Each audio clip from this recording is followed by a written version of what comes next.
Assalamualaikum warahmatullahi wabarakatuh. Perkenalkan, nama saya Muhammad Zikrul Abid dan saya akan mempresentasikan hasil penelitian saya yang berjudul pemanfaatan mikroalga Chlorella vulgaris untuk penurunan kadar polutan pada air laut tercemar limbah domestik.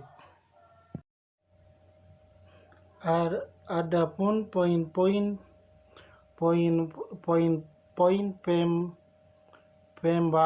pembahasan pada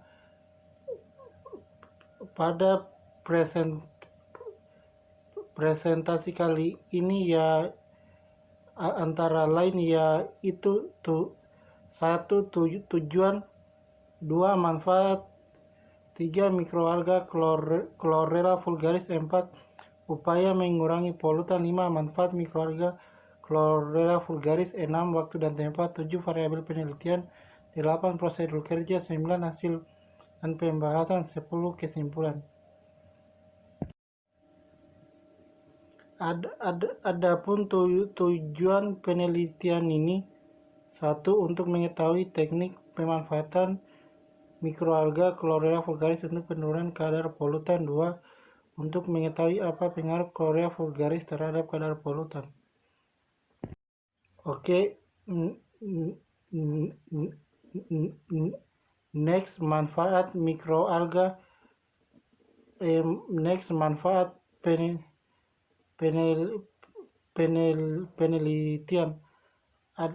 Adapun manfaat penelitian ini: satu, dapat mengetahui teknik pemanfaatan Chlorella vulgaris untuk penurunan kadar polutan; dua, dapat mengetahui apa pengaruh Chlorella vulgaris terhadap kadar polutan.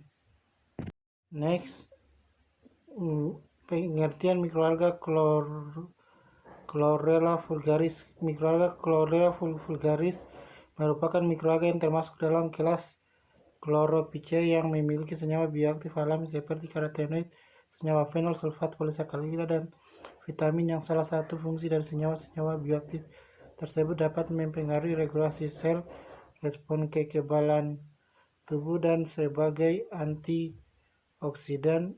Mikroalga Chlorella vulgaris bersel tunggal, diameter selnya berkisar antara 2-8 mikron, bentuk sel bulat seperti telur, berwarna hijau karena memiliki pigmen klorofil yang dominan dibandingkan pigmen yang lain. Chlorella vulgaris dapat bergerak tetapi sangat lambat.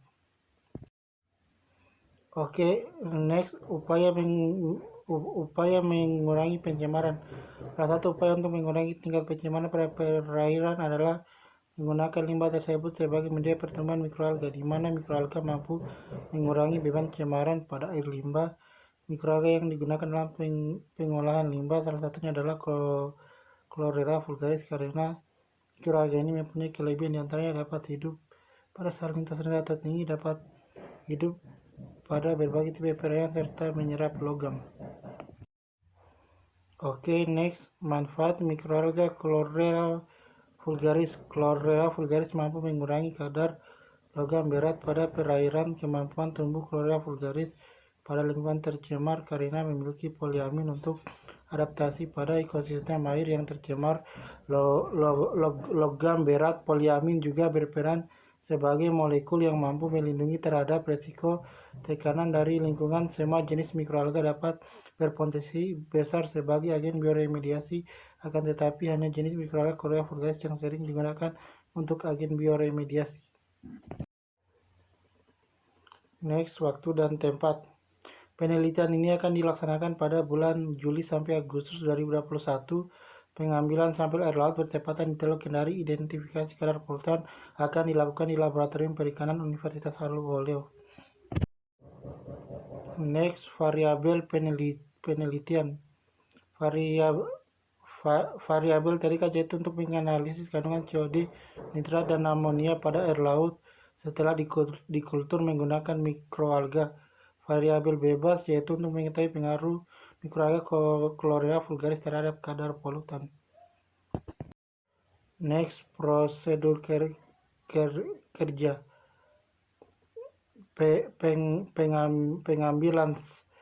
Pengambilan sampel air laut yang tercemar limbah perairan diambil. Pengambilan sampel dilakukan dengan langsung menggunakan gayung atau wadah ember. Sampel air yang diambil dimasukkan ke dalam jerken.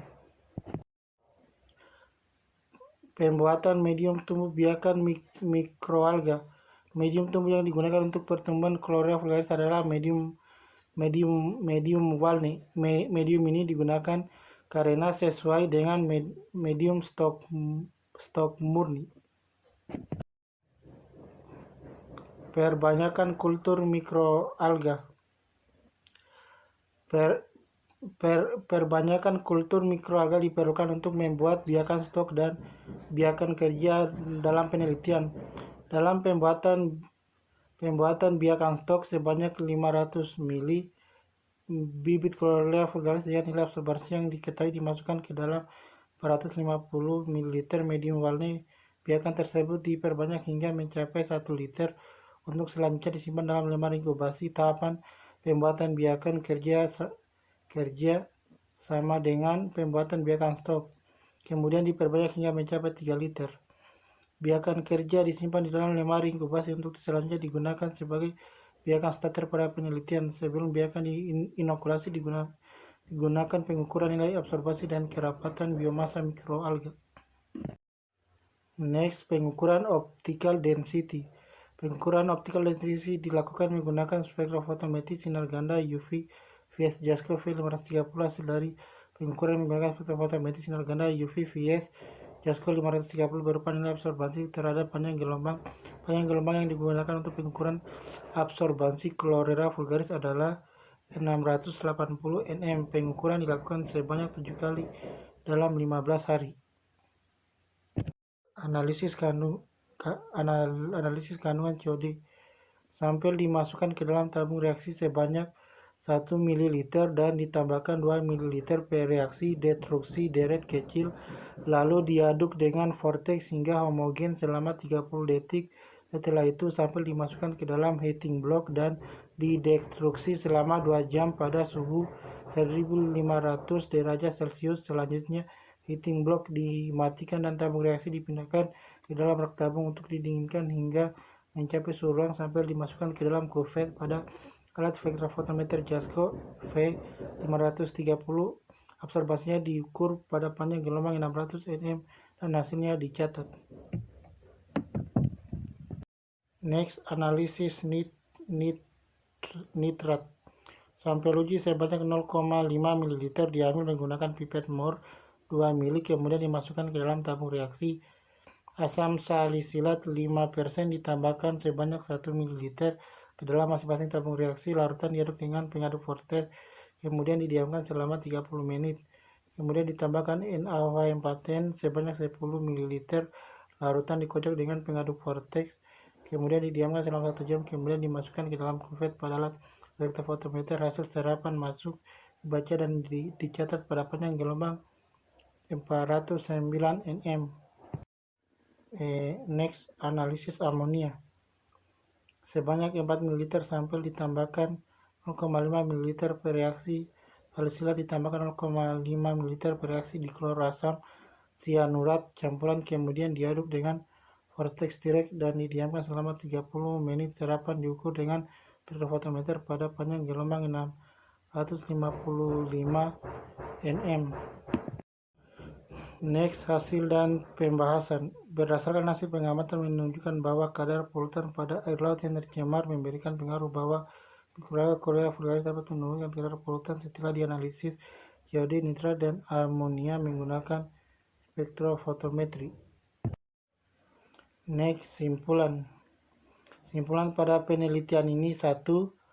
Teknik pemanfaatan mikroalga dengan mengkultur mikroalga dalam air laut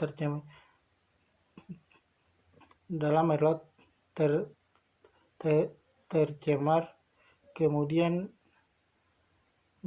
menganalisis kandungan COD, nitrat, dan amonia. 2. Mikroalga Chlorella vulgaris dapat menurunkan kadar polutan seperti dianalisis COD, nitrat, dan amonia menggunakan spektrofotometri. Oke, itulah hasil presentasi penelitian saya. Lebih dan kurangnya mohon dimaafkan. Wassalamualaikum warahmatullahi wabarakatuh.